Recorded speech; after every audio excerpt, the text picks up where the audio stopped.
house, man. We're gonna talk a little bit about what's going on. You're an Atlanta hip hop artist, right? Yeah, correct. Yes. Tell us a little bit about yourself. Let people know what's going on. Pretty much, just Atlanta local artist for right now. Been an Atlanta-based artist since 2006. Pursuing my dreams of becoming one day, a pretty big hip hop artist. And right now, I'm just in the pursuit of just pursuing those dreams. Hey man, gotta keep pushing one foot in front of the other. Now I hear you've been working a little bit now. You've been working a little bit now. Tell us a little bit. You was on tour in 2018 with the Southern legendary duo 8 Ball and MJG. Tell us how you ended up on the tour and how it ended. Pretty much. I was introduced to them through their manager, Duprano. We had a mutual friend, the manager, Duprano, and one thing led to another, and we went on tour in 2018. But it was my mistake. The reason I left the tour. I didn't make the correct business decisions that I should have made. When you're on tour with guys like Ball and G, you can't be thinking the same way you do. When you hang around your homeboys, yeah, you got to elevate. Madden, and all that, you got to be thinking on a different level. So, long story short, and then people in the industry, they have a tendency to look at, well, if you're not with them no more, it was some kind of problem or nothing. Well, no problem or nothing, it was just my mistake. I'm glad I'm here today to set the record straight that, it was my fault. And I'm the reason that I left the tour because of the wrong decisions that I made. Oh, okay. So what did you think about them as people in this art, 8 Ball and MJG? Like, are they real as the music? Man, absolutely, man. I think they're definitely the best rap group of all time. They living legends, just like everybody said they is. That's what I think about them. I gotta ask you this, man. Where was you at, man, when you got your first coming out hard tape or CD? Where was you at? Man, probably somewhere, man, running around. I was a youngster back then, doing little side hustle chores around the house to get it. That's how I got it. Had to do, because I was old enough to get the job, obviously, Right. So, yeah, I had to do a little side hustle, breaking yards and, mowing leaves. Packing up leaves and stuff like that, yeah. That's how I got it. Okay. Yeah. That old school. We're going to get that tape. Yeah. That's when we walked to the record store. Yeah. Okay. So was you able to reconnect with them after leaving the tour? Absolutely, man. I thank God for it.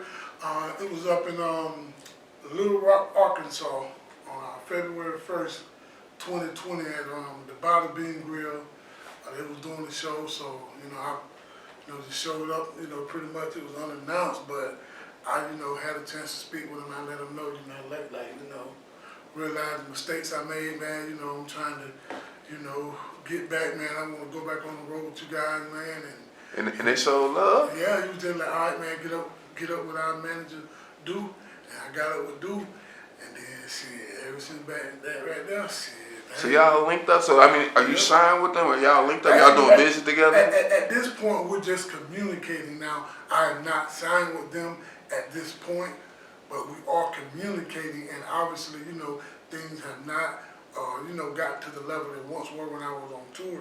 Things were much more closer, but right now, we're trying to walk back to that point. Okay, so you grinding right now. Correct. So what's the music you got going on out right now then? Right now, what I have is I got my mixtape.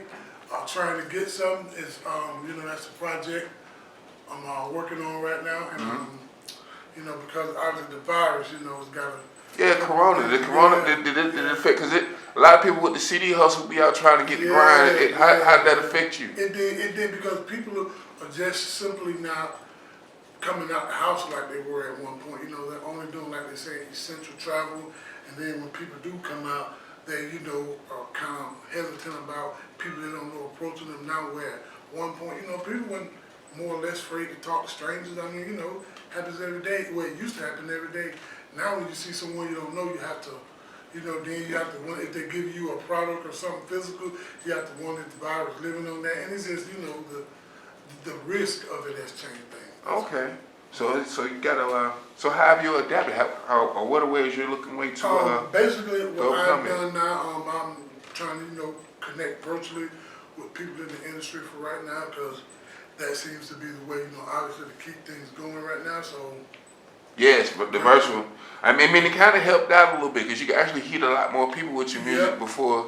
It's a pro and con to it, right? Right, correct. Okay, so tell us, Like, what made you start even doing music? What was the thing? I had actually, crazy thing, I had an older cousin that was already doing music, and I just tried it out one time. Like, give me a beat CD one time, and I wrote some songs. I wrote some lyrics to one of the beats on there, and kind of went over and recorded. And like, that was in like 2000, and then ever since then, I just been hooked on it. Okay, so you say you've been in the Atlanta scene since like 2006. Yes, correct. So it was definitely different in 2006. Yeah. It was a lot more crunker then. It's kind of a little laid back now. Yeah. So what have you noticed any change? What's the change have you noticed in the Atlanta scene? Now it's the scene now.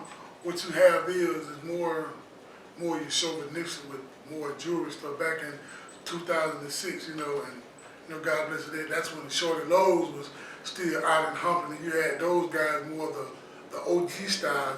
They were out and on the scene. Jesus was dropping hot music then. All that. Yeah, more of that. So it has gone from more what you would call an OG on the block now to more of a, you're trying to be, more concerned about the chauvinistic side of it. Yeah, it's like all ego, right? Right. 1,000% young kid ego. It's all good. I had to double back to the early hip hop. We was kind of egotistical too in our LL days. Right. But yeah, it is out there a little bit, man. So people try to get in contact. If they want to see what they got, the YouTube. They trying to get in contact with you, Instagram. How can we see what's going on and get in contact? Right now, because of the virus, my material being released is limited. But right now, I do have a video on YouTube. That's Mr. Fat. That's Mr.P.H.A.T.T. Don't fuck with me. Don't. DONT. You spell P-H-U-K with me. That's Mr. Fat. That's on YouTube. And been a long day, shit been going down all day. 12 been riding my block 12 times an hour since 12 noon. And me and my baby mama worried cause we both got a pitch for IPO. So when me and my clique hit the club tonight, don't come with the big bad wolf shit acting like LT, cause I ain't with it. And plus, it's first Friday too, so you know what we about to do. Do it till 4, 5, or 6 in the morning. Stop at the Waffle House and get a bite to eat. Then go home with free to eat. So when you see me in the club tonight, just don't fuck with me. We got them bottles in that lot coming all night. So just don't fuck with me.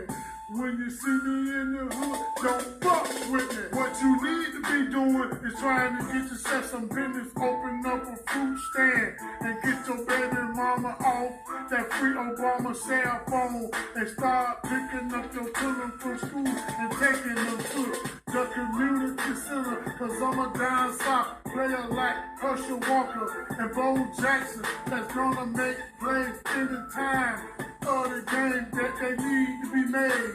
And one thing about it, the cream of the crop, gon' always rise to the top. I get so tired of wasting my time worrying about why these hoe hustlers stay mad at me, but they gotta understand. So when you see me in the club tonight, just don't fuck with me. We got them bottles in that lot coming all night, so just don't fuck with me. When you see me in the hood, don't fuck with me. I done shed blood, sweat, and tears over the years, and it hurts me to still see my peers killing each other, but I'm never worse to be a sucker and let one of you free know to get over on man. Gotta be your own man in this cold world, too much going on. Every time I turn on the news, and these terrorist fools is the one that these hard gangsters need to be trying to kill. But nah, they're too scared to fuck with them, but wanna fuck with me. But I'm always 2 or 3 steps ahead, with a pocket full of bread. And you need to be thankful for what you got. So when you see me in the club tonight, just don't fuck with me. We got them bottles in that lot coming all night, so just don't fuck with me. When you see me in the hood, don't fuck with me.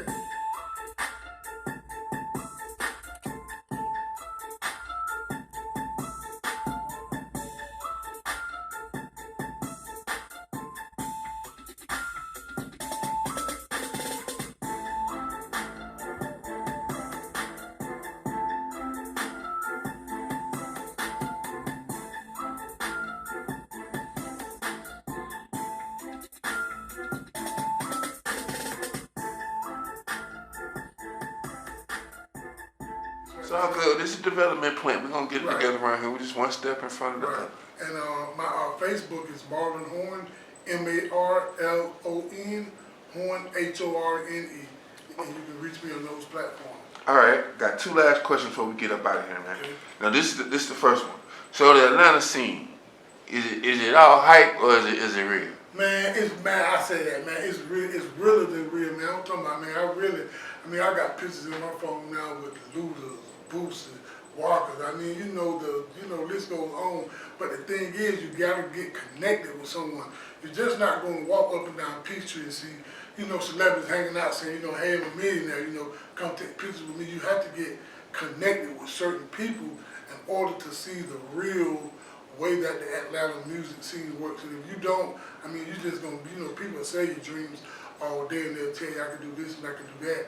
But if they're not connected, you're not going to be able to meet the celebrities and see the real side of it. Okay, so the older, wiser you can talk to the younger, inexperienced you, what would you tell them?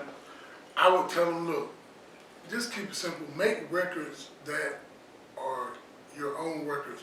Don't try to make a record that sounds like the favorite song you hear on the radio or the song that your homeboy made. Sit down and make a song that you want to make a song about.